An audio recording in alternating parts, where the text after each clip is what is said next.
candidate for President Charles Lindbergh. The Jewish people are pushing the United States into this new war. Lindbergh wants to be another little Hitler himself. I believe he is a good man. This is my country. Not anymore. It's their country.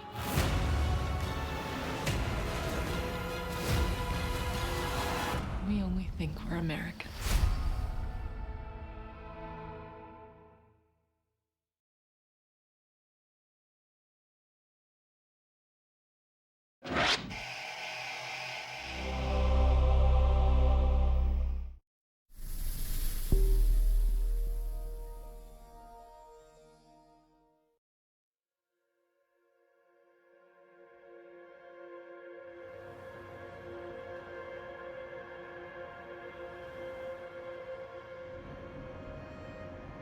As someone working in politics in DC, what do you think about fake news? I would use fake news as a weapon because it's out there. The Germans use chemical weapons, the British use chemical weapons. What are you going to do? It doesn't mean you like chemical weapons, it means you do what you have to do. I've tried some fake news. I don't even remember. We've tried some things. Yeah, there are terrible negative potential consequences, but so what? That's what I say. So what? What's the big deal? We've always taken the position in this country, let it all come out, let the people judge, despite the dangers. But how can the people judge fake stories and lies? Or do you think we're in a post-truth moment? Oh, I don't know. I mean, what is truth? You study philosophy. There is no reality, there's only perception. So when you say, are we in a post-truth moment, most philosophers on all sides would tell you there was never any such thing as truth to begin with.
There is this ecosystem that's growing now where people are actually confusing real and fake news, especially if they see it online.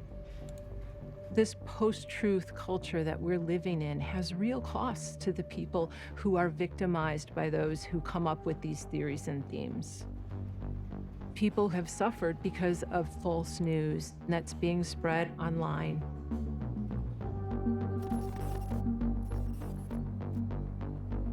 The summer of 2015 was really the first sign that there was something happening in our information space that we weren't paying enough attention to.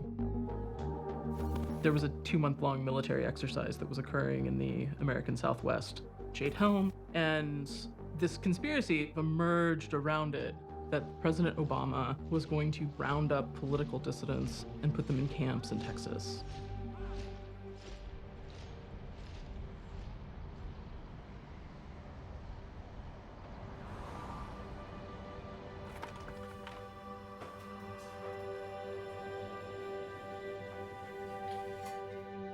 Fake news.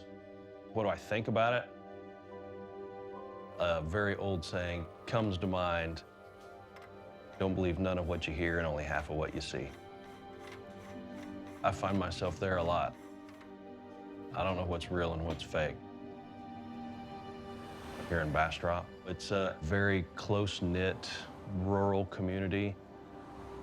Typical small-town America hometown value structure. In 2015, back during the Obama administration, there was a huge amount of concern about distrust of the national government. And once people found out that there was going to be a major military operation in Bastrop County, a lot of people were, making puzzle pieces fit together. We're going to be conducting the training exercise safely and courteously. We're not going to interfere with their privacy or their rights with this. The Army says it's an 8-week training exercise in a realistic setting, but they're not saying much beyond that. We began to get inquiries from people. Why are you allowing the military to come into Bastrop County? What's going to happen? And why are they coming here? And then all sorts of conspiracies were put together. The truth is that it's an exercise for enacting martial law in this country. This is conditioning for martial law and a takeover. And then I tuned into another show. They're saying the same thing. And I guess Alex Jones was right. There's been an awakening. We happen to be kind of the clearinghouse of a lot of conversation. People would come here, it's like the pub, to talk about it. Somebody shares a story, someone else commiserates, and then everyone else jumps on the bandwagon. I think it has a lot to do with, having a degree in Google. Whether it's vaccines cause autism, Masonic lizard people running the world, Jade Helm, we want so hard to believe, even in conspiracies, that things actually exist, that there is an underlying deal, that we have some knowledge that other people don't. And we want to believe all that, but sometimes it's just not true. I will be headed to Bastrop, Texas to report on the Jade Helm 15 military exercise. I don't trust the corporate media. I don't want somebody else to tell me what's going on. I want to go find out for myself. So I'll be In my view, Jade Helm was a psychological operation to gauge the response. Will the people, be complacent when this exercise happens? Will they push back? We're gonna go inside. See, this is what the corporate media does. They stand across the street and we go inside. Can't believe we're in here. I believe in personal responsibility. If somebody reads an article and they go crazy because of that, because whatever issues they got going on, I don't know how I can, be held responsible for that. There are many who made some pretty wild claims, and social media is the devil. So in my interest in open government and in transparency, I said, well, let's just have a town hall meeting and explain this to everybody. Colonel Astoria came, and we asked him to explain to everyone who was interested what exactly the operation was going to entail. Jade Helm is simply just a challenging 8-week training exercise for unconventional warfare, and it's an exercise that will be conducted throughout Texas, New Mexico, Arizona, and Utah. Would the Commissioner's Court consider reversing their invitation to these guys? And would the court be offended if I told the Colonel that I didn't believe a single word that he just said?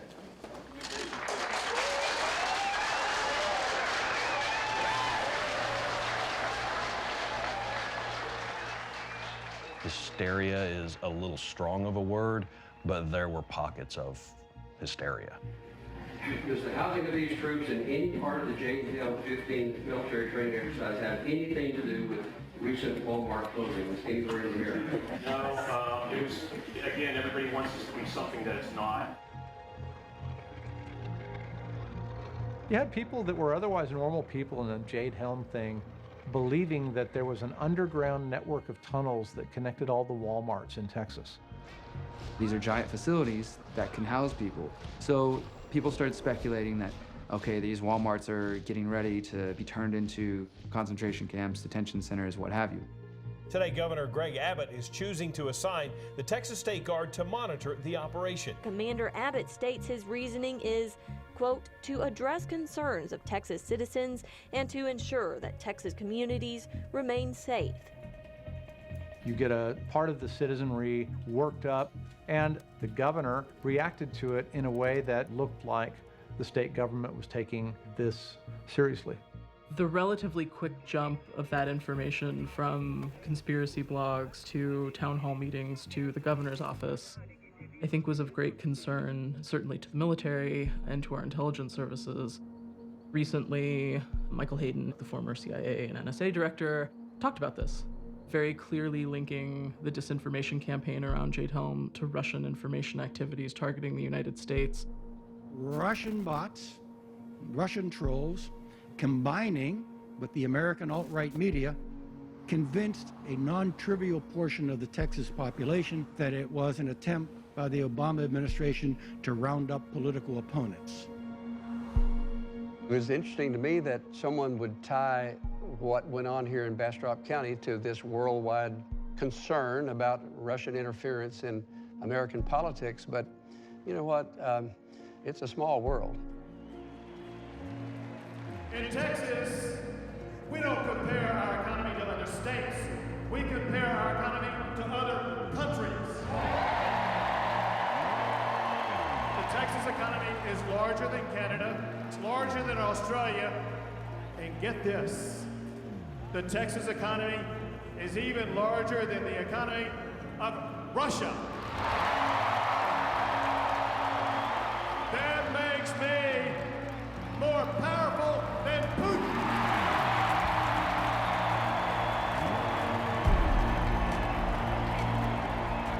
That was a test. And what all of it showed was we are in a weaponized information environment. So we're at the point now where I don't think people can distinguish fact from truth anymore, or people are starting to make their own truth, and honestly, I'm okay with that.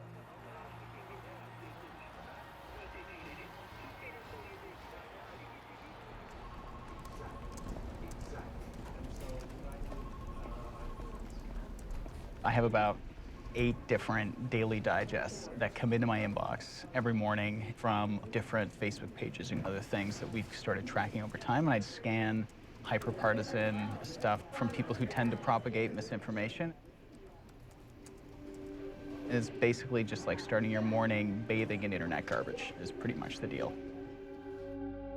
I have been looking at false stories since 2014.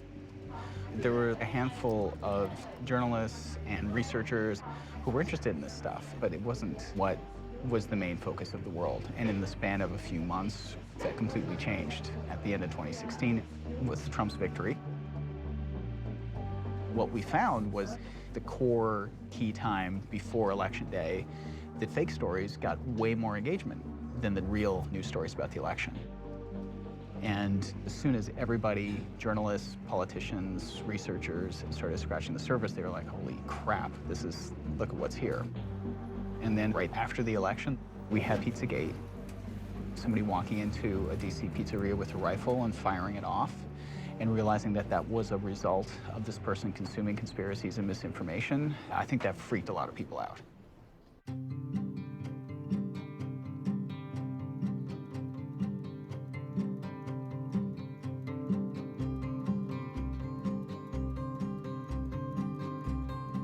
My restaurant, I try to be like, everyone's invited, just have a good time, play ping pong, eat some great food.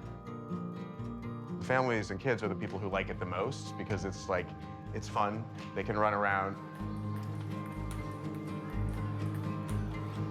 Comet Ping Pong is a fixture here in Washington.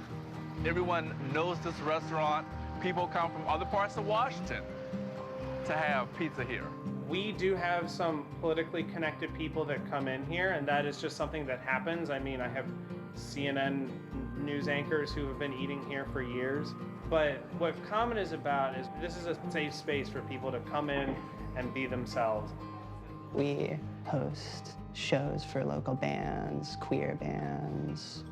I think that one of the nice things about Comet is that there's space here for queer folks to be part of the identity of the restaurant. I had this party for the 10-year anniversary.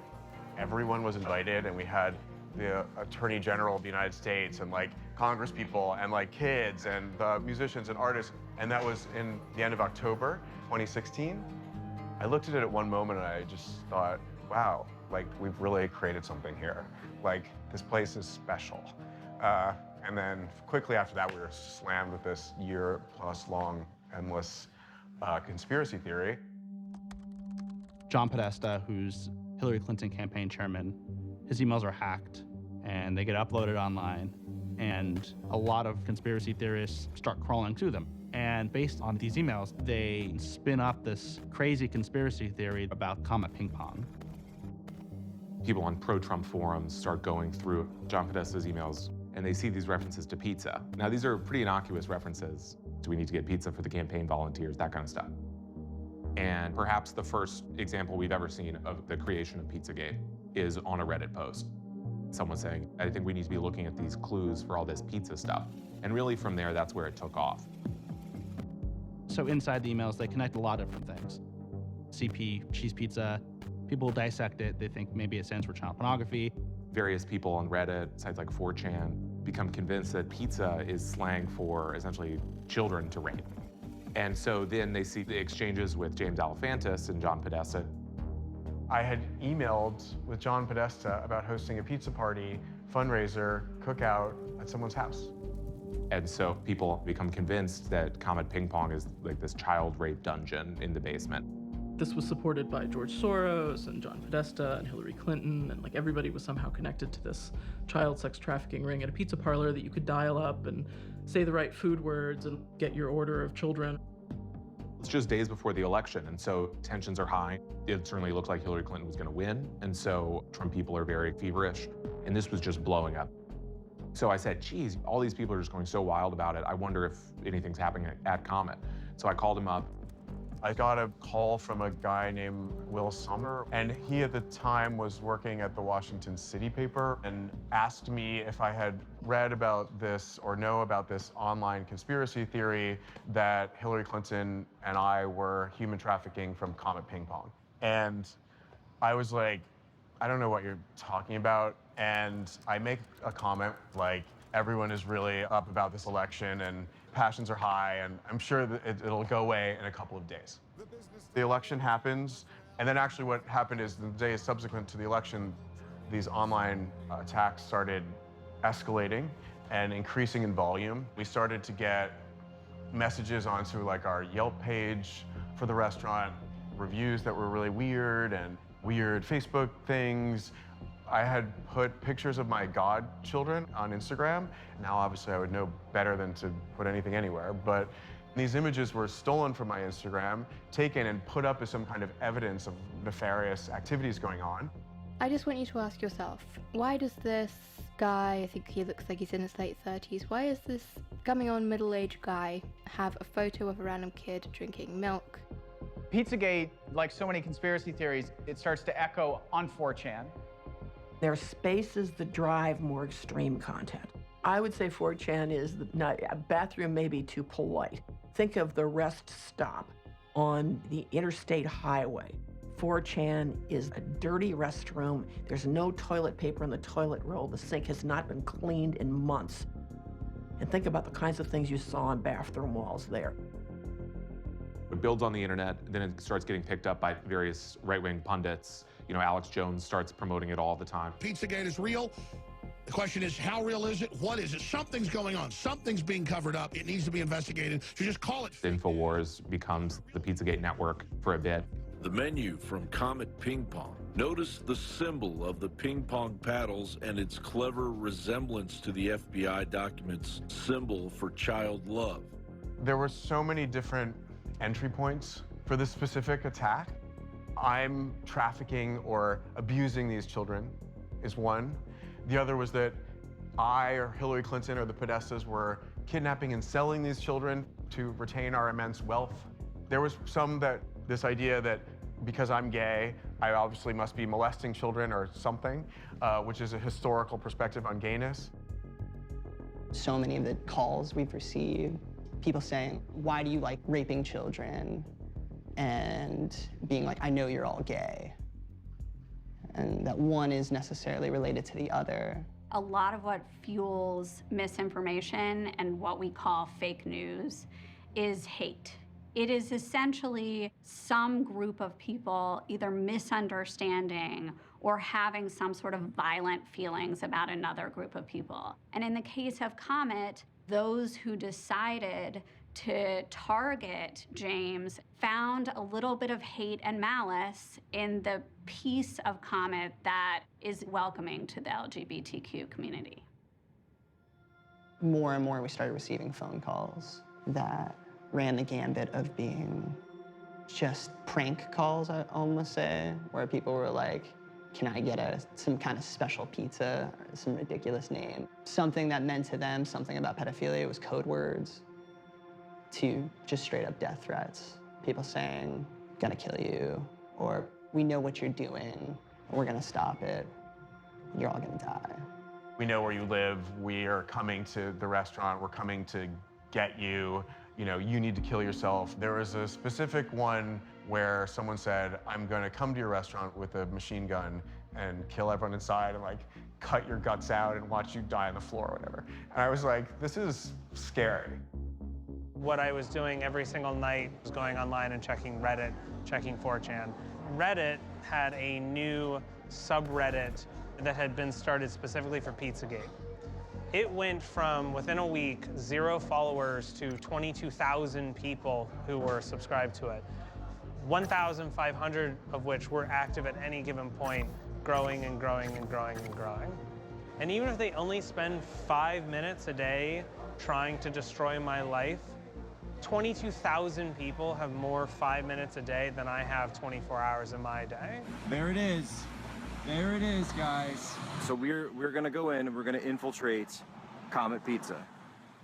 I got a phone call from someone who said, hey, I just want to let you know that I'm a friend of yours, and a guy named Jack Posobiec is in there filming you right now. I turned it off.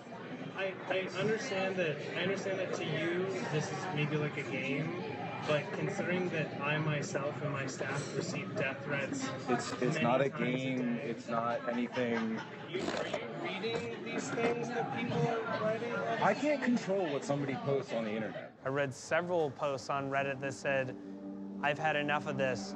If I don't post back here in 3 hours, it's because I've been killed. I'm grabbing my shotgun and going into Comet. We were in real deep fear, like serious fear.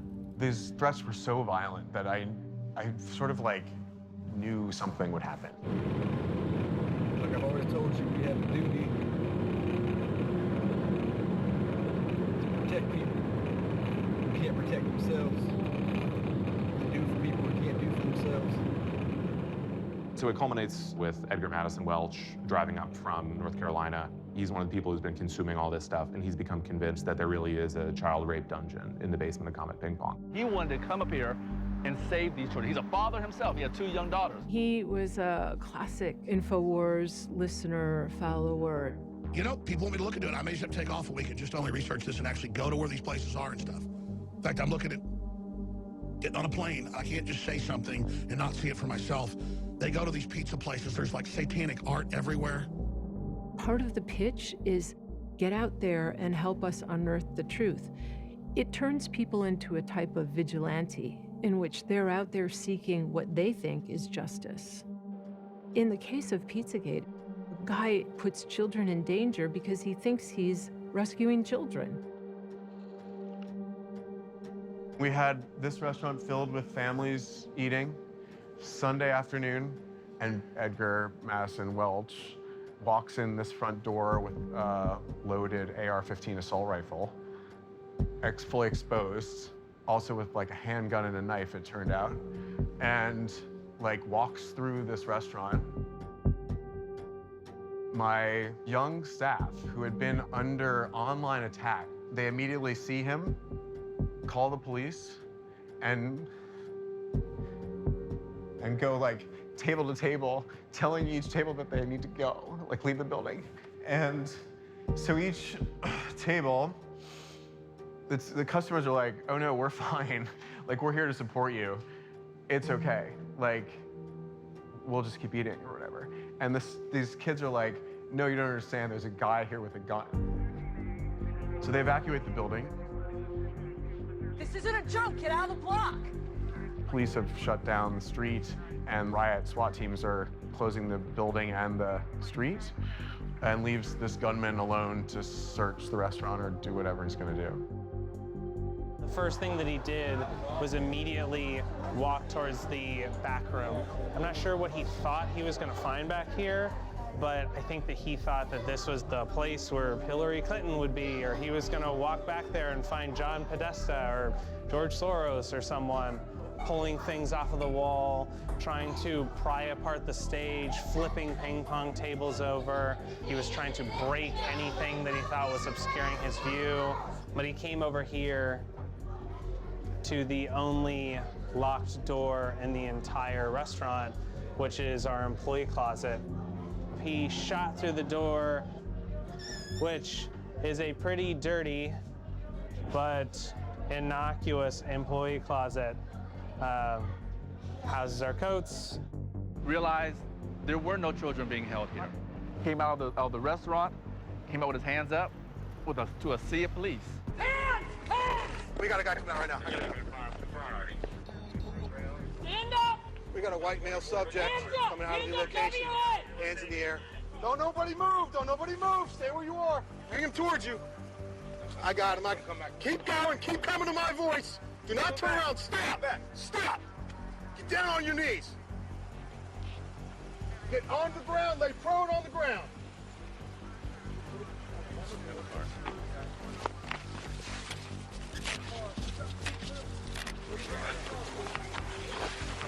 Sir, do you work there? No, sir. Are you Who else is in the location right now? Nobody else. Nobody else? What were you doing in the location? Making sure there's nothing there. Making sure there's nothing there regarding what? Pedophile ring. Regarding what? Pedophile ring. Pizzagate. He's talking about Pizzagate. This could have been a lot worse. Someone could have gotten shot. Anything could have happened here. So this was something that even some of the most seasoned crime reporters had never seen before. That someone came in armed for battle, came in on a suicide mission, either knowing he was going to go to jail or might end up dead, but was willing to do that based off of fake, erroneous news stories.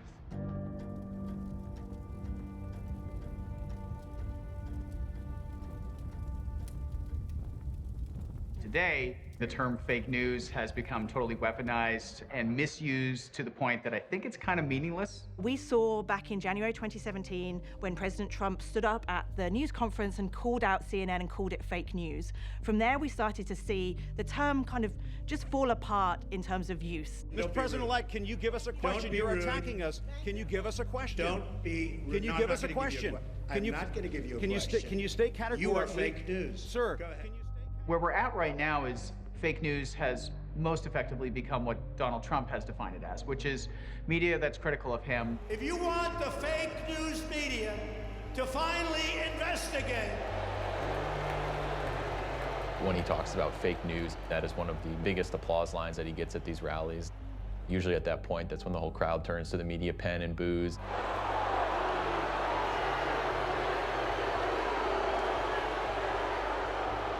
As a journalist, obviously, it's disappointing to see that kind of vitriol directed at the press. Don't worry, I don't like them either,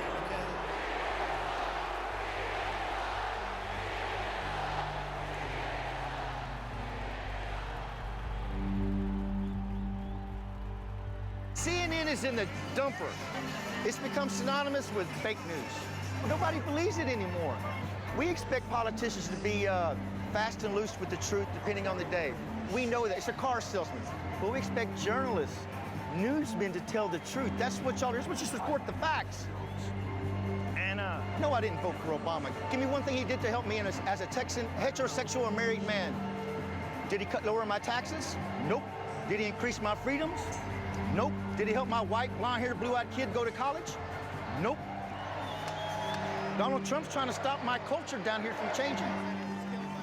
Look around. His style of populism is working. We're going to give him the benefit of the doubt. Why? Because he's giving us results. But y'all don't report that. The media is the public enemy. Let me show you the one I really like about tonight. This sums it up. That is money well spent right there. Because it's fake news. They don't report the truth. Truth's reality. You want to start living right, report the truth. That's all we ask for. Thank you. Well, I think fake news has become a very politicized term that is being used to censor conservatives. Evidently, because it's published in the New York Times, you believe it. If you do that, you're believing either government propaganda or mainstream media determined truth. And just because the New York Times published it doesn't mean it's true. Jerome Corsi is this longtime Republican operative and really one of the modern creators of this internet and media-fueled smear campaign. In the 2004 election, he co-wrote this book about John Kerry's behavior on this Swift boat, promoting the idea that John Kerry, who was this Vietnam War hero, was actually like this big coward, promoting this really baseless claim. So now to Swift boat someone since 2004 means to create a lie and propagate it in the idea that it's going to torpedo them. And Jerome Corsi was the creator of that. Cut to 2008, 2009, Jerome Corsi is probably the most prominent face of the birther conspiracy theory. So the idea that Barack Obama was born in Kenya. It's like all of the giant conspiracy theories of the past decade or two, Jerome Corsi has jumped on. And either he created them or he really got into pushing them. And what's nice about this is just with a laptop computer, a fairly simple camera, it gives the average person an opportunity to establish a voice and to be heard. I didn't look at CNN and say, I want to do that. I didn't go to Fox News and say, here's my resume. I want to put on a suit, and after Tucker Carlson, I want to sit there and read my news. I didn't say that. I didn't go to the New York Times and say, I want to write stories for you. I looked at all of those things and I said, you guys are all fucked up. Whatever it is that you think is journalism, I think is fucked up. So this is how I'm going to do it. Wake up, everyone. If you are forwarding articles from Newsweek, from the New York Times, you have become a zombie propagandist. I find it intriguing that even investigating it, questioning it, becoming a forensic examiner of evidence, you get ridiculed. You're a conspiracy theorist. You can disagree on all sorts of interpretations about a particular subject, but not when there's falsehood. When we study false news and disinformation, what we see repeatedly is things that in theory could be just interpretation get made up of discrete bits of narrative that are distinctly false. It's very clear that what you have here is a propagandist effort to try to achieve a result. So for example, the Seth Rich case. Seth Rich is a young guy. He's working for the Democratic National Committee. And he's killed in July of 2016. Police in Washington have said it appears to have been a botched armed robbery, but they don't know for sure what happened.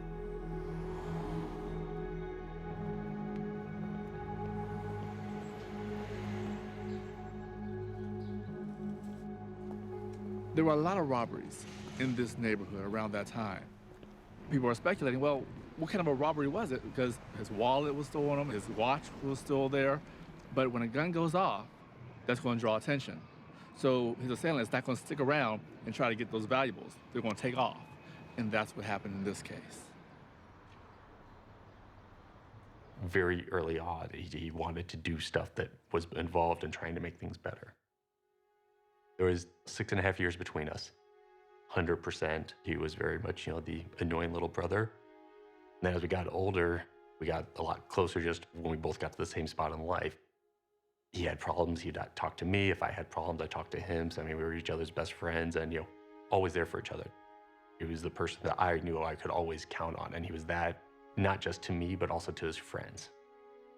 His over-the-top sense of humor. If you were having a bad day, no matter what, if it became his mission to make you have a good day, you just give in now. I had come back early from a vacation, and we had been playing phone tag since I got back. Obviously, that is something that I realized I would regret. Next morning, my mom called me. I remember her telling me that he had been shot and killed late in the night. I remember collapsing on the floor of our townhome at the time, just in sheer disbelief. In the political environment that existed in the summer of 2016, having a DNC staffer that was murdered to a certain group of people just could not have been a coincidence. Somebody hacked into the DNC computer, and WikiLeaks just recently published a bunch of these emails, and there are a number of emails in which senior officials of the Democratic National Committee can be seen conspiring against Bernie Sanders. Seth Rich's murder follows the leak of emails from the Democratic Party, and his death very quickly is linked to the leak. The idea is that Seth Rich himself was somehow in contact with WikiLeaks, objected to Hillary Clinton's assertion of control over the Democratic Party. He was outraged and released these emails. And Hillary Clinton somehow had Seth Rich murdered. I want to be clear, this is baseless, but certainly Julian Assange of WikiLeaks stoked that speculation. Our whistleblowers go to significant efforts to get us material, and often very significant risks. There's a 27-year-old works for the DNC who was shot in the back, murdered. That was just a robbery, I believe, wasn't it? No, there's no finding. Was he one of your sources then? We don't comment on who our sources But are. why make the suggestion? Julian Assange, it's convenient for him because it means he's not kind of a patsy for the Russian government. It means, you know, there was this brave whistleblower who gave him the stuff. Julian Assange was the catalyst. And then online, on websites and message boards like 4chan or Reddit, even Twitter, it blew up. The Seth Rich thing is really getting suspicious now. This was an assassination. This kid was murdered for political reasons. I think they want to do damage control with the DNC and the Clinton crime unit. This is exactly the sort of killing you would expect from the Clintons. The guy got fucking murdered after he leaked information to WikiLeaks. There have been stories in which activists in the United States joined forces with the Russians to push the same stories. And, you know, the Seth Rich story is probably the leading example of that. They were both eager to deny that the Russians were behind the hacking of the Democratic National Committee. Seth had access to a lot of the IT. I mean, he had the access. He had a lot of stuff. The question is, we don't know what he did with it. Frankly, we don't know if Seth was a good guy or a bad guy. We don't know if he was a leaker. We think he was a leaker. We just don't know. There's so many unanswered questions. Jack Berkman is one of the premier hucksters who's latched onto this tragedy.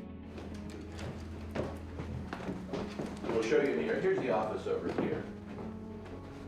This is it. This is the nerve center, man. So we'll come down here. This is the doggy's room. Fake news is a weapon. And we've even tried to use fake news. Fake news is a good way to drive a story. You know, you put up a site instead of New York 1, New York 2, and people believe it, and they reprint it, and it gets reprinted. It can be an effective tool in driving a story, you know? People use it. It's become a tool of war. It's like it's World War I and it's chemical weapons. People are using them, so you use them, you know? So that might be the analogy. Jack Berkman, who's a Washington lobbyist, he sends out some legendary press releases in Washington. Reporters are always saying, you know, did you see the latest Jack Berkman press release? Because they're so absurd. In the past has attached himself to other dubious causes, including he tried to get gay players banned from the NFL. There are four theories. One is what the police say. It was done in the street, street thugs. B, the Russians did it. C, Hillary and the Democrats did it. D is kind of everything else. We're conducting our own investigation. He's doing all these crazy things, like he's doing a reenactment of the murder. He teams up with some undergraduate students at George Washington University, and they come up with the idea that the most obvious explanation for Seth Rich's death is that a hit squad killed him. I mean, it's absurd. You have a dead DNC staffer that can't defend himself. It's a good opportunity to make statements and, you know, try to use that. And when we ran sentence analyses of the media, you really see how Seth Rich pops up as an interference pattern on the right when everybody else is talking Russia and impeachment. DNC leaks came from the inside. It wasn't hackers from the outside at all. And of course, Julian Assange has specifically denied receiving any information from the Russian Precisely. government. This whole Russian collusion narrative, which is, I think, actually quite a foolish narrative, that the emails were stolen by Russia from the DNC. These are premises that have not been validated. Yet the left runs with them as if they were gospel truth. We know that by January, you had the entire intelligence community on board saying that it was the Russians. You know that the Mueller indictments have very specifically indicted both Russians responsible for the trolls and Russians responsible for the hacking. And when people say, well, we don't absolutely know with certainty, what do they want? Do they want to be in St. Petersburg watching every Russian troll engaging in every act? I mean, there are levels of proof that no reasonable person would ask for. It was the Russians. The speculation that you saw online was given fuel by places like Gateway Pundit, InfoWars, Alex Jones, but you also see it pop up on Fox News. Back with a Fox News alert, a brand new bombshell in the murder of that guy right there, a DNC staffer. An investigator now says Seth Rich was in contact with WikiLeaks. Fox News on the website publishes a story that there's new evidence that Seth Rich was in fact the source of the leaks. And what you see is the whole network, from the local affiliate in DC through the main cable channel, mobilized around this story. Newly discovered evidence shows that the 27-year-old former DNC employee was in fact communicating with WikiLeaks. And we can really trace how a rumor that starts on Reddit ultimately makes its way to Hannity. And you can just literally follow, from the first to the last, this propaganda pipeline. We see the Russians, we see the alt-right activists, we see the commercial clickbait sites, and then you have at the very top a set of propagandists whose commercial interest and political interest are aligned to go out, look for all these stories, and bring them to the mainstream of Fox News. If it was true that Seth Rich gave WikiLeaks the DNC emails, wouldn't that blow the whole Russia collusion narrative that the media's been pushing out of the water? I mean, Fox does some good reporting. There are good, honorable reporters that do good reporting, but Sean Hannity is essentially a consultant for the president. By the way, all those people in the back are fake news.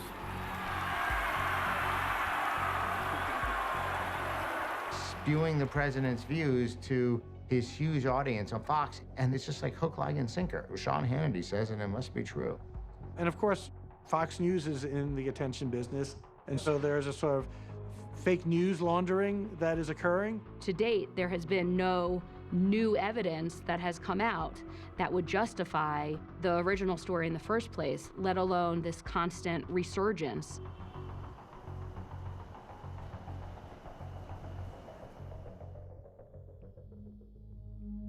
It's not just words, and you're not just pushing something, like you're having real effects on real people. It's hard enough to process the thought of a family member being murdered, but very quickly went to, that I took money from WikiLeaks, that I'm cooperating with a hostile foreign intelligence service.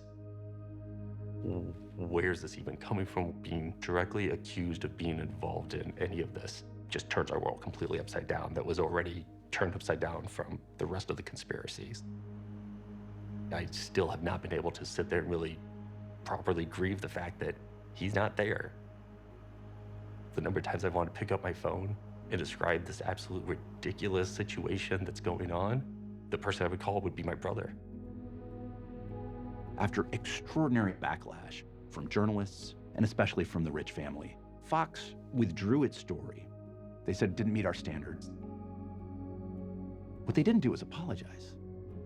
You had a family who had been told their son had essentially committed a crime, an assertion for which they had no proof and no evidence. Sean Hannity not only hasn't apologized to the Rich family, but he hasn't disavowed it. Out of respect for the family's wishes for now, I am not discussing this matter at this time. I have no clue why they won't say it, pushing out false statements and not being willing to accept that they were false after being proven numerous times false. Doesn't make sense to me.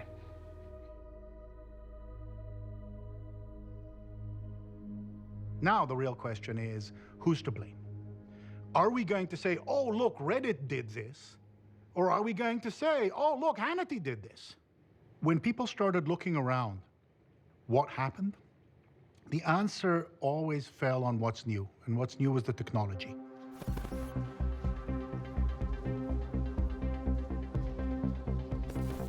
Facebook CEO Mark Zuckerberg will testify in front of a joint hearing of the Senate Judiciary and Commerce Committees today.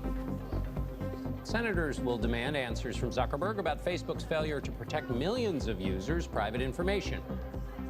They've actually added extra seats to this hearing room to accommodate all the senators who are going to be questioning Zuckerberg today. 44 of them.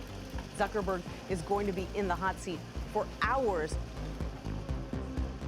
If you think about Facebook specifically, there's more than 2 billion people around the world that log into it every month.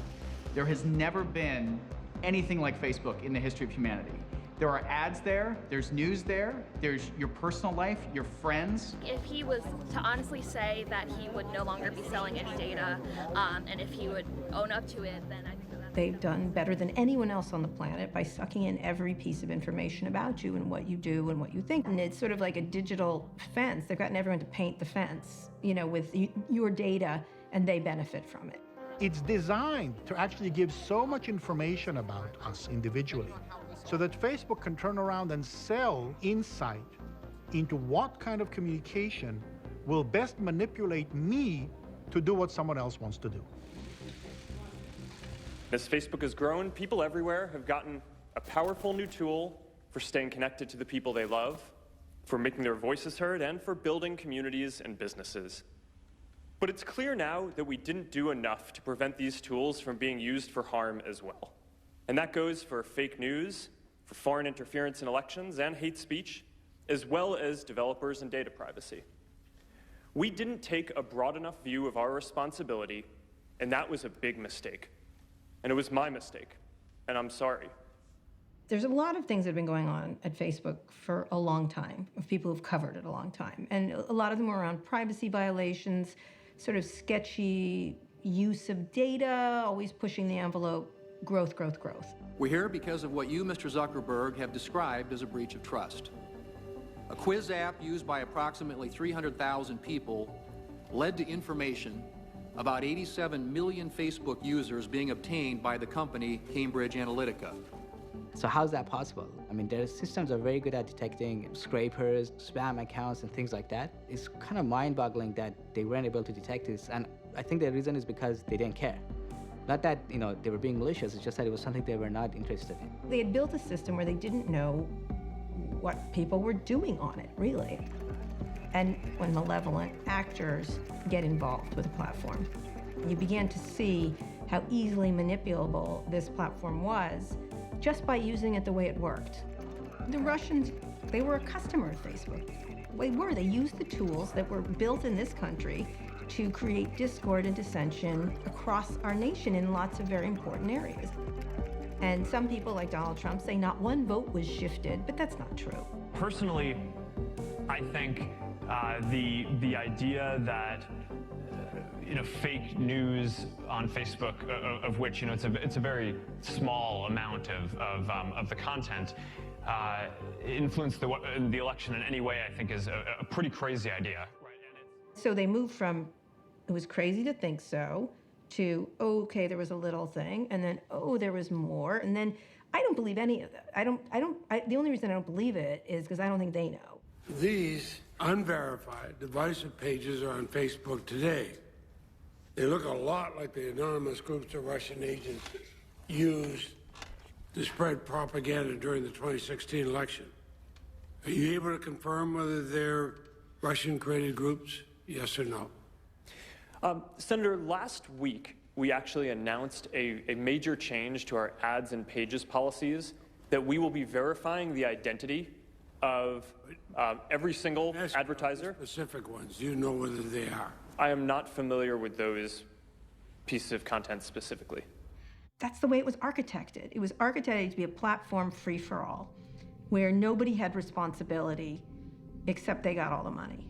Probably a lot of the people involved in the hearings didn't actually understand the technology and the implications, and so, it's hard if you don't really understand what's happening. You can't really question. Let's say I'm emailing about Black Panther within WhatsApp. Do I get a Black Panther banner ad? Senator, Facebook systems do not see the content of messages being transferred over WhatsApp. Yeah, I know, but that's not what I'm asking. Everybody went in knowing they had 4 minutes or whatever to ask questions, and they were very focused particularly on privacy concerns. And nobody wanted to waste time on fake news, on Russia, on foreign actors. When you sign up for Facebook, you sign up for terms of service. Are you familiar with that? Yes. Okay. It says, what's about these terms of service? What? Like, as if terms of service were our biggest national emergency. Oh my God, they can't read terms of service. Like, who cares? Who cares? Like, they were not focusing on the problem at hand. It was just a ridiculous circus, and so therefore Mark came off well because he didn't, like, vomit on the desk or something. Like, he didn't, like, fall apart. He answered questions. But, you know, I'll get back to you, Senator. That's an interesting question, Senator. He said nothing. He said nothing. It will take some time to work through all the changes we need to make across the company, but I'm committed to getting this right.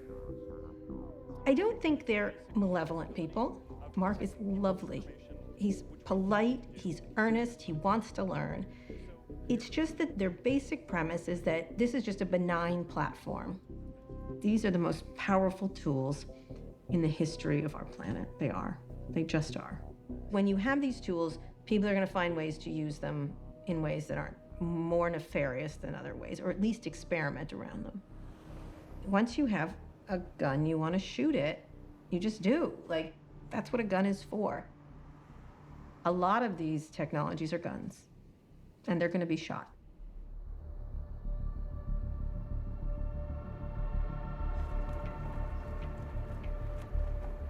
I think if you're Vladimir Putin, you wake up every morning and you laugh because they did some of this stuff to us. But the worst part of 2016 is the stuff we did to ourselves. And the worst part of what's happening now is we're still doing it to ourselves. The attack is now coming from inside the House.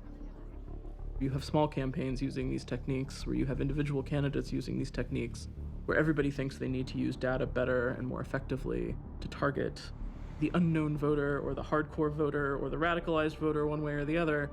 When this is the environment, the Russians don't have to do very much. We're doing it to ourselves now.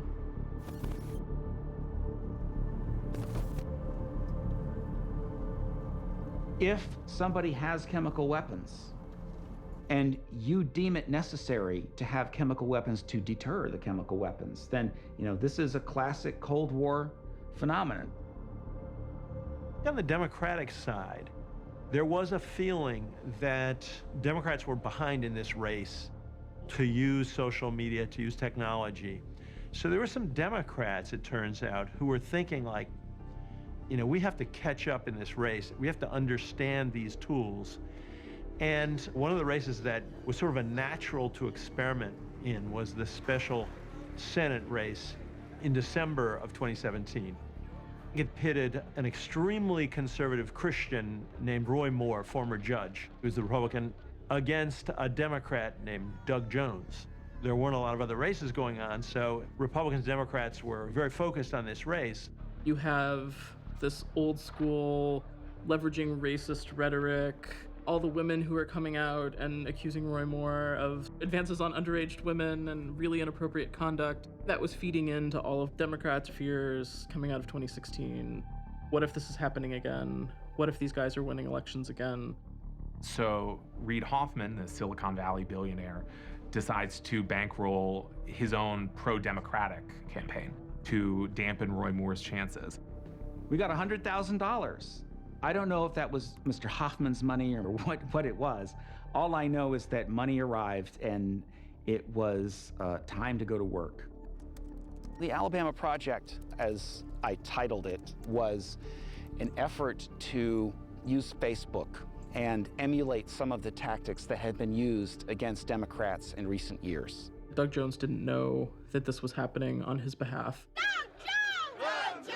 It was an incredible run. It was an incredible election. It was a fun campaign, nerve-wracking campaign. Got a little weird on occasion. And then election night was just amazing. It is absolutely deafening in here. This news just coming across the screen there. Your election was won by about 20,000 votes, a fairly small margin. Oh, yeah, at a 1.3 million, I would say that that was relatively tight. Doug Jones won, absolutely. All I did was push a little from the outside. Our effort, we were hoping, would help Republicans not turn out to vote. So we created a page called Dry Alabama, a conservative, pro-Roy Moore, pro-Republican bunch of people who wanted to make Alabama dry again because the liquor laws had gotten too liberal. And our idea was that if you show this to moderate suburban Republicans, they will say, oh man, these Roy Moore supporters, they are crazy. And if these Roy Moore supporters are so crazy, then I just can't support him. That was the idea. If you're like me, you're fearful for the souls of our brothers and sisters. We made videos, and some of the videos were just mocktail recipes. Try this moral take on a sinful beverage, a righteous mint julep. I have a knack for creating new voices, and in this particular case, it sounded like a real conservative. You were pretending to be somebody that you weren't. Oh, sure. I was definitely pretending to be a conservative when I wrote that stuff. I felt empowered for the first time ever, really, to finally give maybe a Republican Party a taste of its own medicine a little bit. Fundamentally, the fakery is going to happen. It's happening to me, so why should it not happen to you? It was December of 2018 when the New York Times article came out, in which the allegation was there was a creation of some fake news type accounts to try to influence the election in my favor. And I was absolutely, one, stunned, two, pretty outraged, pretty angry about that, and immediately said so, and immediately called for an investigation. At least two groups of Democrats that we've found out about were experimenting with essentially Russian techniques. New Knowledge was part of that, so was Tovo Labs, and it turns out so was my little group. I did not know that at the time. The New Knowledge stuff, some of that seems pretty sketchy to me. So let's start with the idea that reality is a construct of your mind. And what that means in a philosophical context is that all of us live in our own subjective reality. A little cyber security company called New Knowledge based in Austin, Texas. They got some money from Reid Hoffman through a pass-through to this little project. This group created a conservative Alabamian Facebook page to try to influence conservatives, even though they were Democrats, they were liberals. These were the guys the Senate hired to do a comprehensive report, which was quite a well-done report, on what the Russians did in 2016, and here they're caught doing a little bit of themselves in U.S. politics. It's very embarrassing for them, very damaging for them.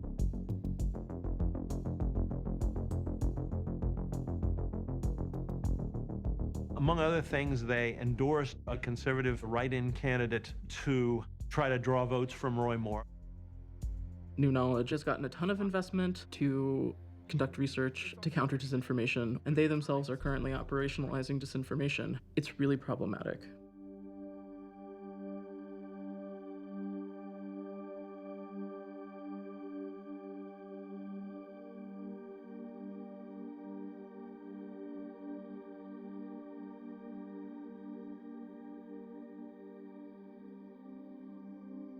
It's still a little bit mysterious because New Knowledge and Jonathan Morgan, the CEO, I think, lying to me about various things. And it was kind of loosely run and involved multiple people, and I think some people had different ideas about it than others. But at this point, everybody's kind of like lying and pointing a finger at somebody else. As the Secretary of State who has to certify election results, you must be concerned about these incredibly deceptive tactics. Yeah, but seriously now, what we're talking about here is not anything different than what has occurred in U.S. politics or international politics in the history of political systems. The only difference is now people are able to do that in many people's minds more effectively because of social media.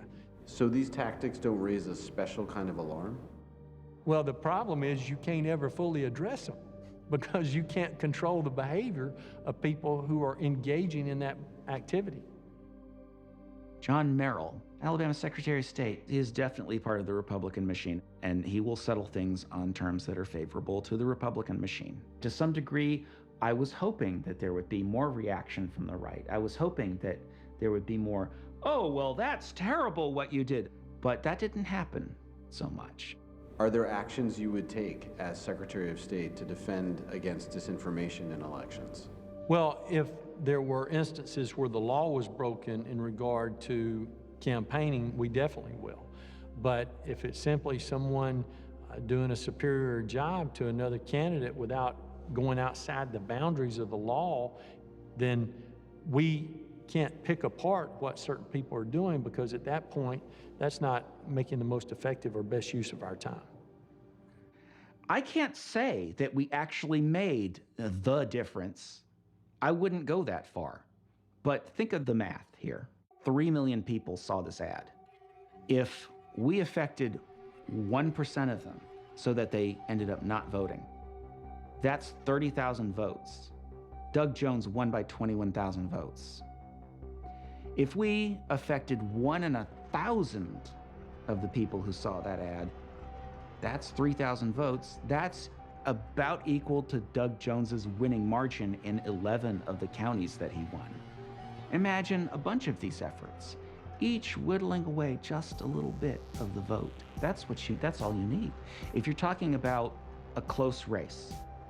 So yeah, I have a moral imperative to use these techniques against you. I absolutely have to, because otherwise, what's going to happen to my political perspective? It's going to be drowned out completely.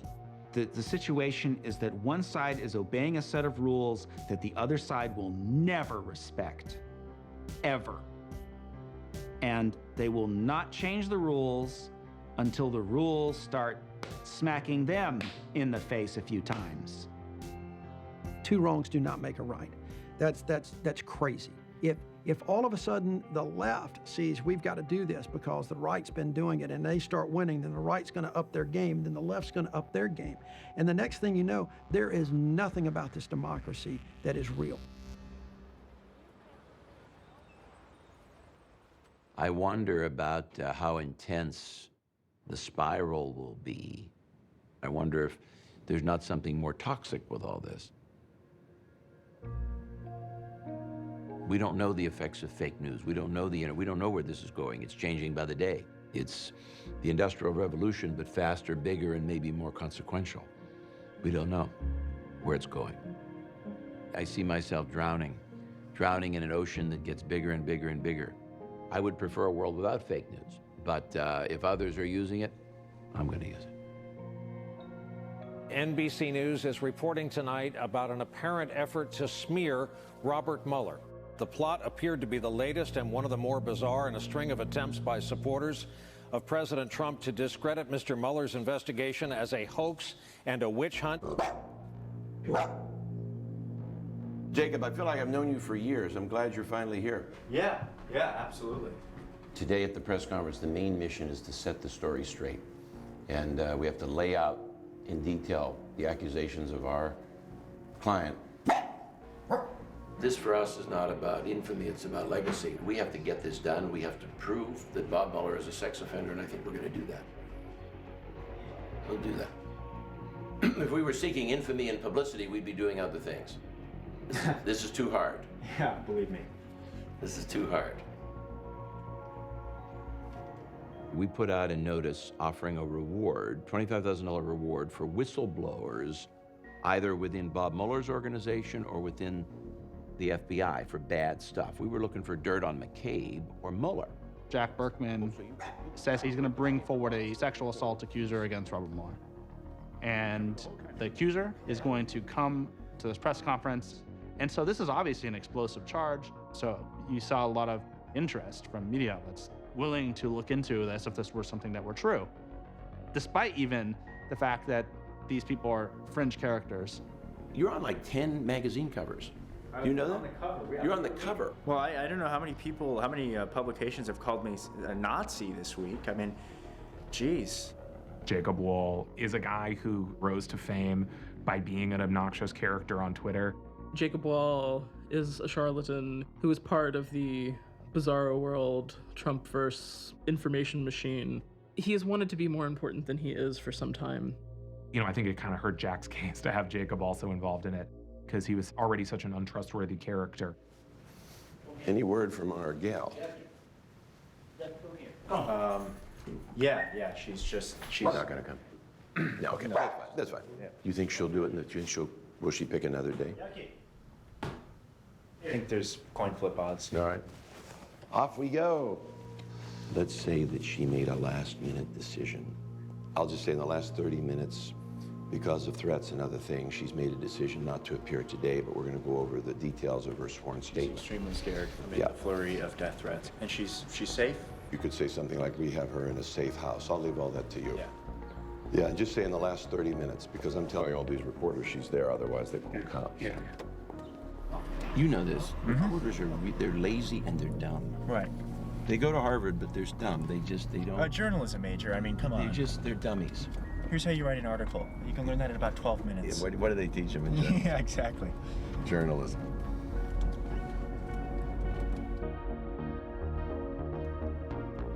What the hell's this thing here? Is this for us? It is. Is this? Uh-oh. We've got Antifa on the property. Is this Antifa? Hang on, I gotta take a picture of this. I gotta take a picture.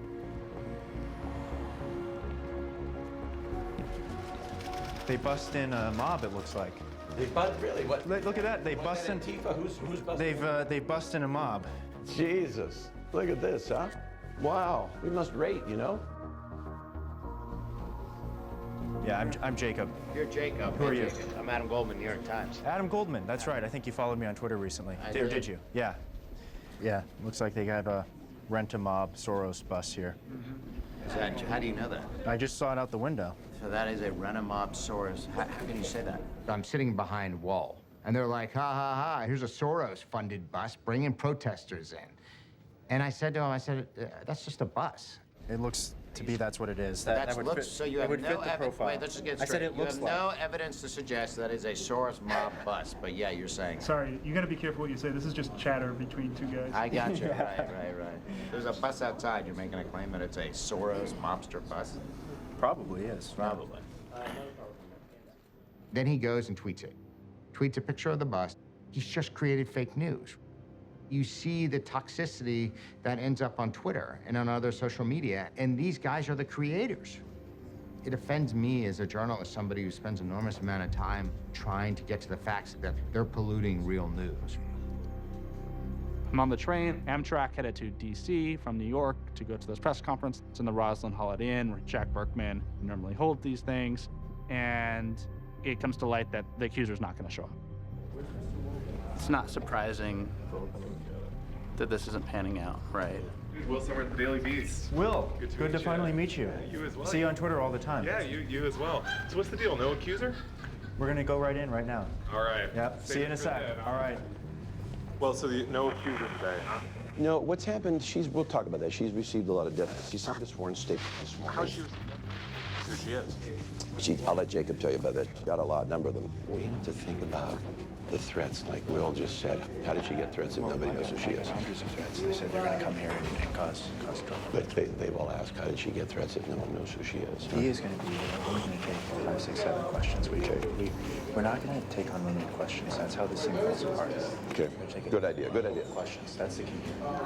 Now, do you want And don't call him the New York Times guy that's sitting right behind me. He's a rat bastard. He's trying to throw this whole thing off. Gotcha. Wow. Boy, this is tough. This is tougher than NFL gay. This is tough. Good afternoon, everyone. My name is Jack Berkman. This is Jacob Wall. There has developed in the last week, as I'm sure all of you have noticed, a rather tragic and sad backstory that somehow I or Jacob or others paid or attempted to pay some woman for coming forward. None of this is true. So they come out with this affidavit from this woman named Caroline Cass. The report is put together by this organization called Surefire Intelligence. And this goes online before the press conference. And so that was where a lot of people started digging. On its website, this looked like a pretty legitimate organization at first. It says that they were former spies and things like that work at Surefire Intelligence. And there are numbers, supposedly different bureaus around the world. And so if you reverse search the number, it was registered to Jacob Wall's mother. We had a reporter here who was on the phone with Jacob, and he said, "Are you sure this isn't just a front for you? You're not, Surefire Intelligence is a real thing." And he's, "Oh, yeah, don't worry about it, Well, as it turned out, pictures on Surefire Intelligence of their employees were people like Christoph Waltz, a Hollywood actor, some models. Head of Surefire Intelligence, he was a kind of shady looking guy on his LinkedIn page. It was really dim, but someone just brightened it in Photoshop and it was just a picture of Jacob.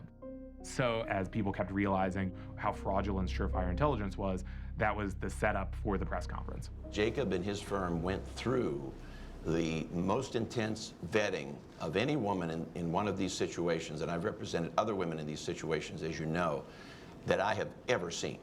And we determined that the accusation was credible, or we wouldn't be here today. First of all, I want to stress, no one is questioning Ms. Cass's account here. We didn't know her name until 20 minutes ago, okay? We're questioning you two, both very uncredible people. And here's what I want to know. No, why do you say we're uncredible? You know, you had all the Seth Rich stuff, whatever. My question is for Jacob. Why were you so shady about Surefire Intelligence? You told one of our reporters you didn't run it, there was this alias, there's all these made up people. What's going on there? The investigation at that point was still in flux, and it was important that I preserve my anonymity as I move through it. But if you want your anonymity, then why are you doing this press conference now? Like, you could have just gone to the New York Police Department, right?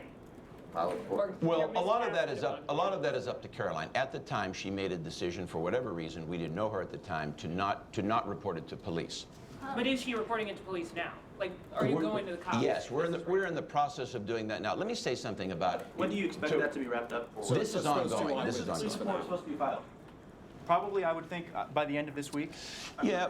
The end of next week, next Friday. You filed out with NYPD, correct? We have not done it yet. A lot of those decisions are up to my client. I'm just the lawyer. We are still in the process of gathering evidence.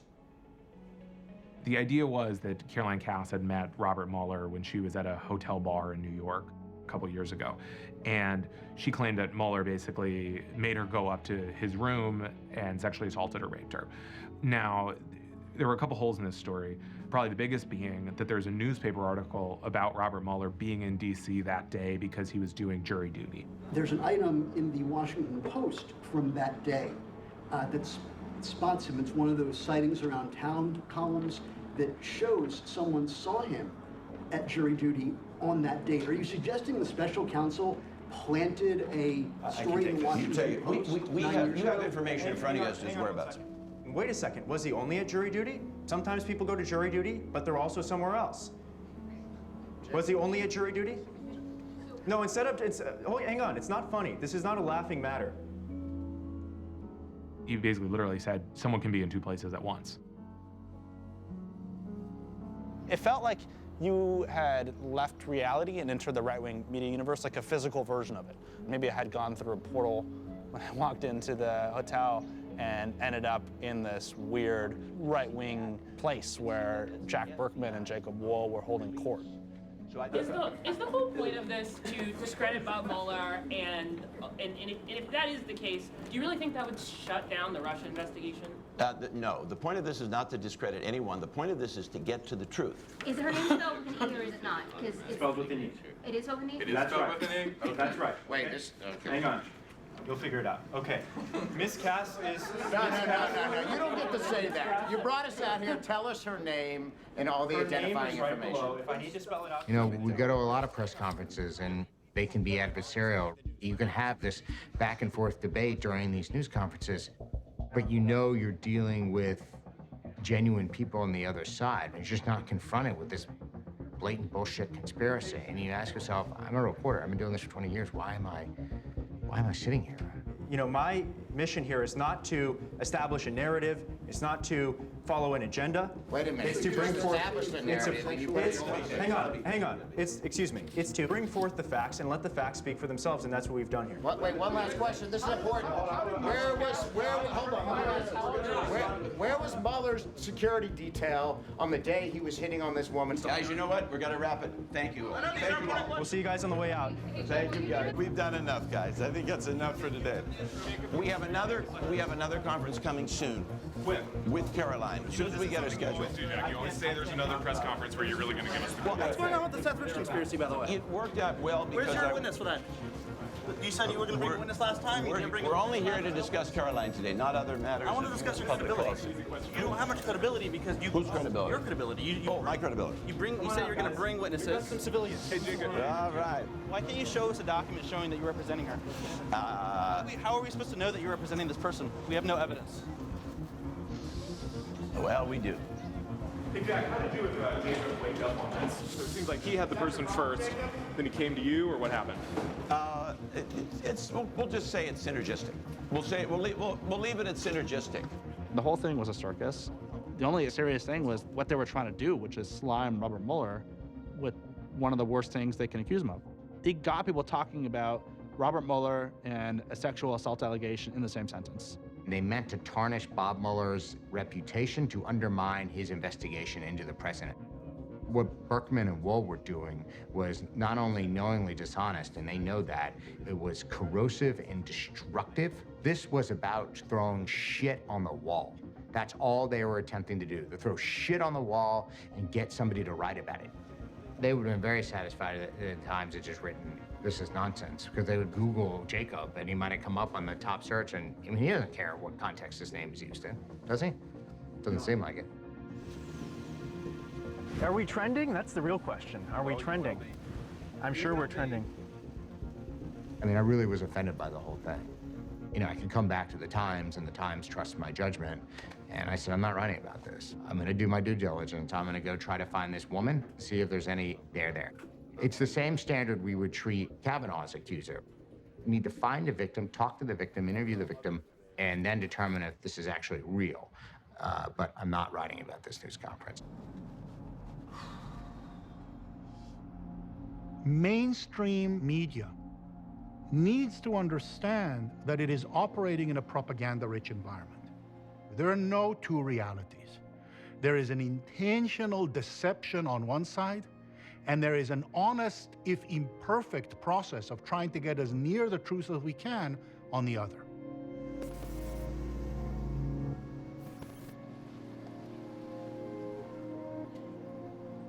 Today in the red chair again, in the same place we talked 2 years ago, is Tristan Harris, the co-founder of the Center for Humane Technology. We spend about a fourth of our lives now in artificial social systems, meaning in these digital environments. And that's just on screen. I mean, when you're off screen, you're still thinking thoughts that came from that artificial social environment. Conspiracy theories on these, magnified by these platforms times of billions of people. It has completely fragmented our truth.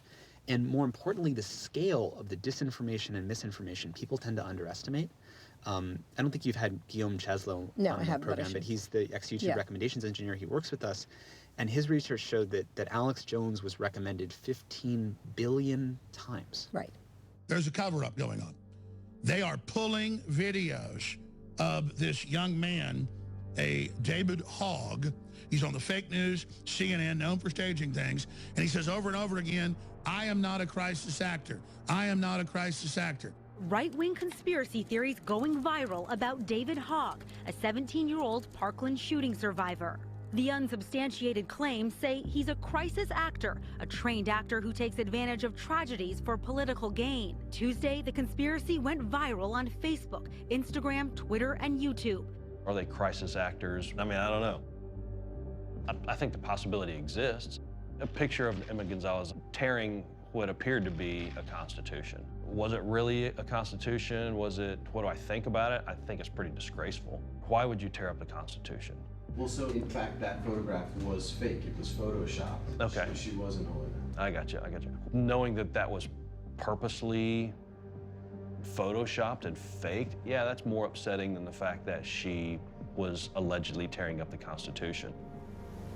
Facebook, the city without signs and police forces and garbage, that's the city they built. What company wouldn't shut down absolutely provable false information? They create the platform where it gets spread and then are like, oh, what can we do? They hide behind the First Amendment, and they are not the government. They can make choices, they just don't want to. To say fake news, in other words, I don't want your news because it's fake, is antithetical to the principles of the First Amendment. You can't say fire in a crowded theater when there's no fire. That's what Justice Holmes said, because it could lead to people being hurt.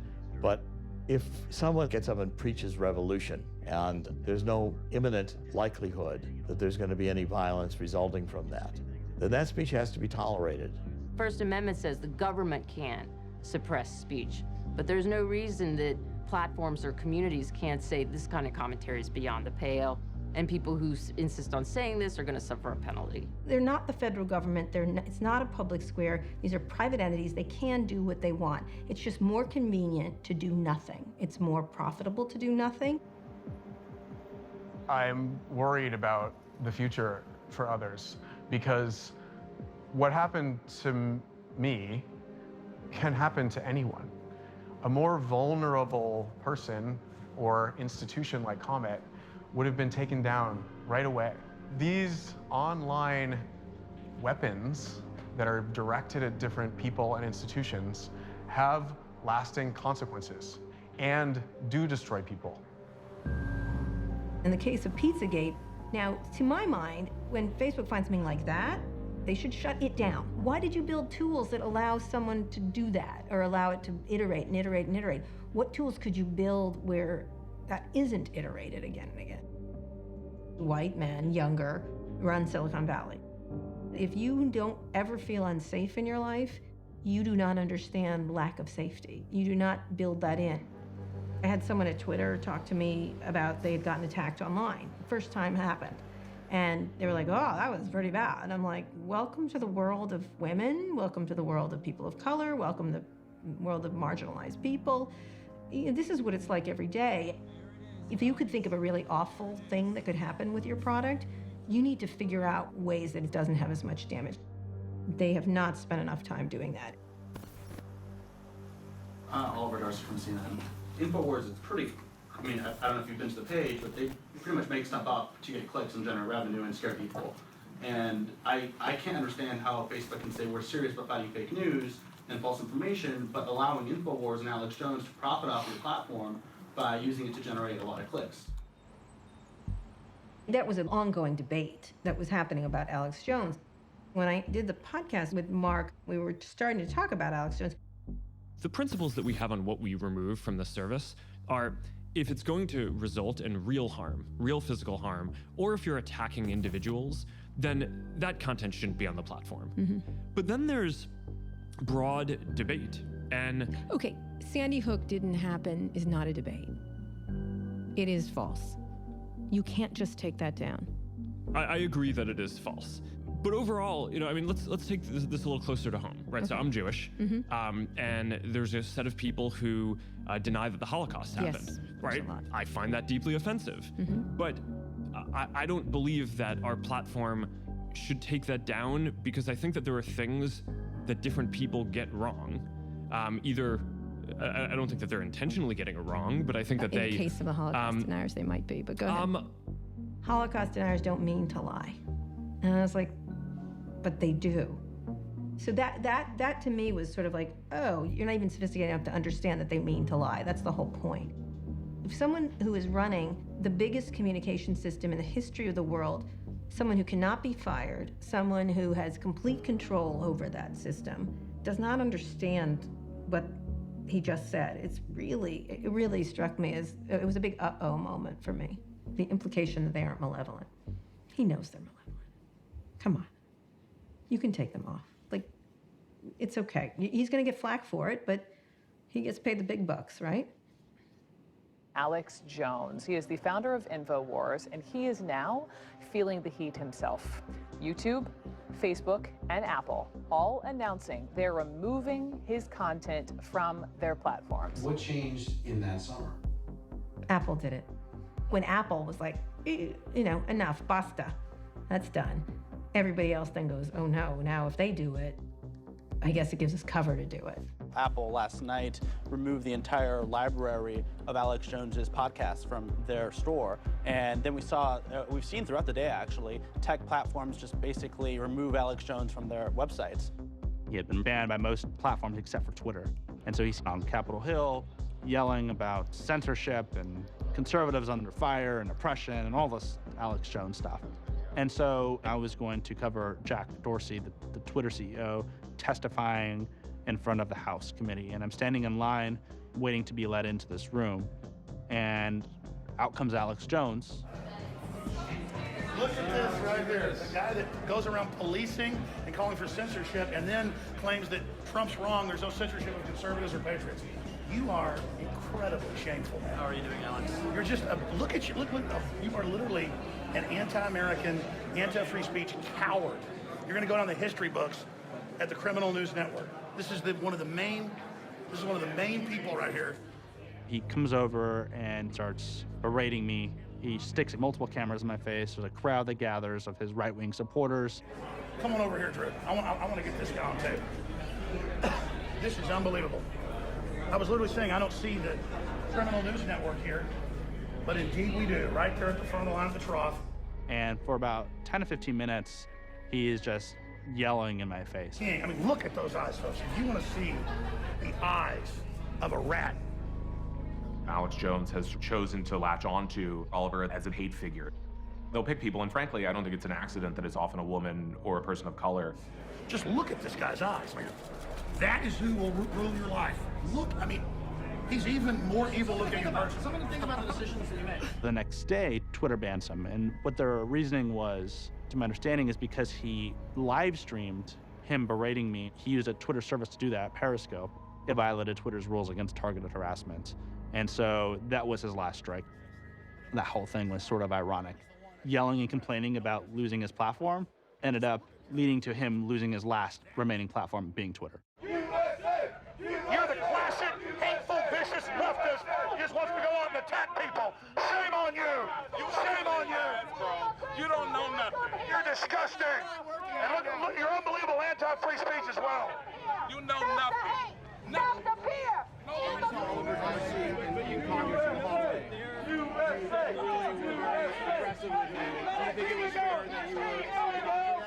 He's a public figure in his job in a public space who's lied about me and actively, full-time lobbied to have me removed off platforms and bragged about it.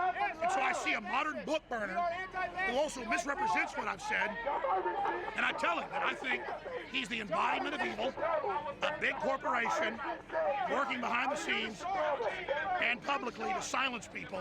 He is a book-burning monster. When I first visited Alex Jones, he told me that there were snipers on the roof, which he then called me the next day to clarify he had made that up, and there actually aren't any snipers on the roof. His offices are in a part of Austin he doesn't want you to reveal or talk about. It's smoked windows, it's surveillance, video cameras everywhere. He has a kind of genius business model. He spews out these theories, and then at the beginning and end of every program, he's selling you something. And what he sells feeds that sense of paranoia and feeling of being besieged that a lot of his listeners and followers have. This is a guy who sells vitamin B, male virility products, and special kooky foods by spreading these theories that damage people's lives. Sandy Hook, it's got inside job written all over it. These are dead children, and he put out all this false information about it and kept saying it's free speech. No, it's not. The Sandy Hook families have been begging for years to have this or that piece of video removed, this or that Facebook post, this or that tweet. And oftentimes they feel like that fell on deaf ears. Deplatformed is such a bloodless term. You know, I've been deplatformed. What does that even mean? And when you talk with the families, they'll say, you know what that means to me? For the first time, it means I'm not afraid to open my mail. You know, that I'm gonna see a threat from someone. And that threat coming in my mailbox means they know where I live. Just like James Alefantis, just like Seth Rich's family, they wanna know. Does the First Amendment actually protect the types of claims that have caused us such damage and such harm? And, you know, had one of them say, you know, this makes me feel like in 30 years, truth will be what pops up first when you search on Google. You know, if you type Sandy Hook into Google and this content isn't taken down and the purveyors of this content aren't taken down, that the first thing you'll see is that it was a hoax. So then these people have actually changed reality.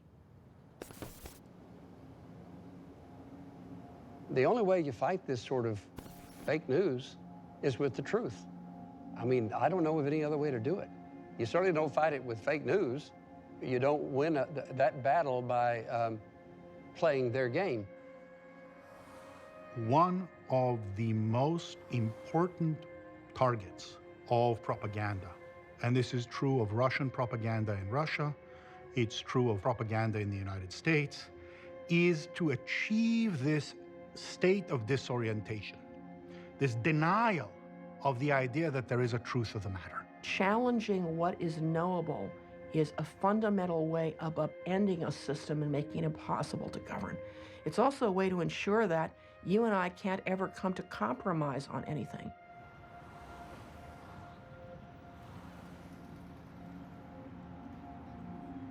This community is really somewhere that's based in truth and reality. An online community is one thing, but a physical place where you're playing ping pong with someone, eating, breaking bread over the table, you're able to actually communicate with the people around you. So if someone were to say, wow, this crazy thing is happening, did you hear about it? Across the table, one might say, oh, that thing isn't really happening. God is going to throw you into hell. It is hard still. We've been under continued threat. The daily messaging that I get now about people wanting to kill me or that I should be dead is, you know, a hard thing to deal with. So that's just part of my life now.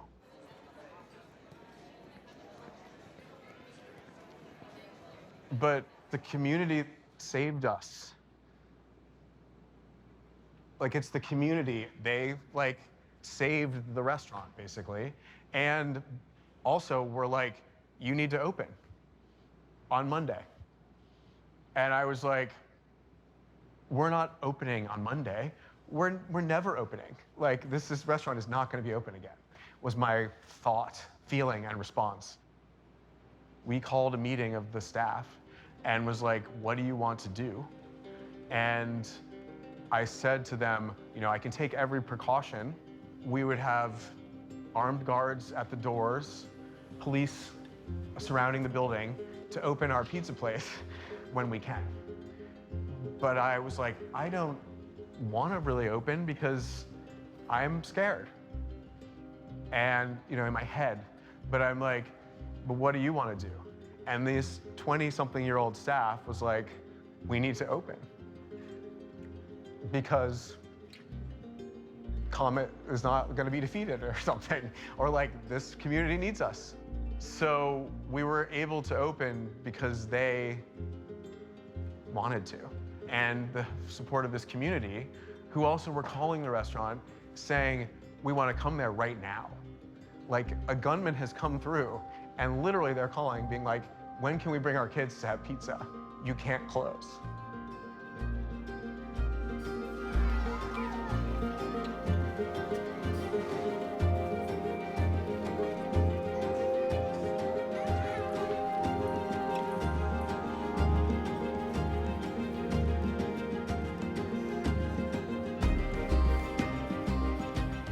Like, it's a simple recipe. It's family, community, and truth. Like, that's why we're here.